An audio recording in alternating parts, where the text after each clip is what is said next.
ওরে বাপরে, মালিক চাচা, আপনি এত রাতে খেতে? বিশ্বাস করেন, আমি কিন্তু একটা তরমুজও চুরি করতে আসি নাই। শীতে তরমুজগুলা কাঁপতেছিল, তাই জাস্ট বুকে জড়ায় একটু ওম দিচ্ছিলাম। আমি তো আসলে সমাজ সেবা করতেছিলাম চাচা, ভুল বুঝবেন না। শীতের কুয়াশা ঢাকা এক রাত। গ্রামের নির্জন ক্ষেতে সারি সারি পাকা তরমুজ। এক শিয়াল লোভ সামলাতে না পেরে গুটি গুটি পায়ে খেতে ঢুকল। হঠাৎ সে দেখল ক্ষেতের মাঝখানে লাঠি হাতে এক পাহারাদার দাঁড়িয়ে, মাথায় মাটির হাড়ি, গায়ে ছেঁড়া শার্ট। অন্ধকারে দেখে শিয়ালের বুক ধড়ফড় শুরু। সে দূর থেকে ফিসফিস করে বলল, বস, আসসালামু আলাইকুম।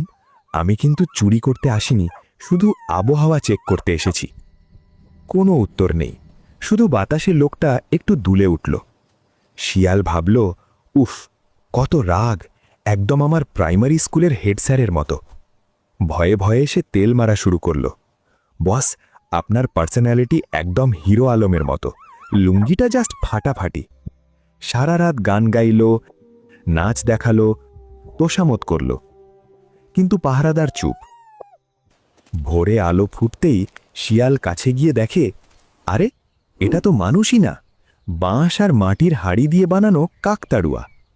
রাগে নিজের লেজে কামড় দিয়ে বলল, হায় রে কপাল, সারা রাত একটা হাড়িকে বস বলে তেল মারলাম। লজ্জায় মাথা নিচু করে সে পালালো। ভয় পেলে দড়িকেও সাপ মনে হয়, আর না বুঝে তেল মারলে বাঁশও বস হয়ে যায়।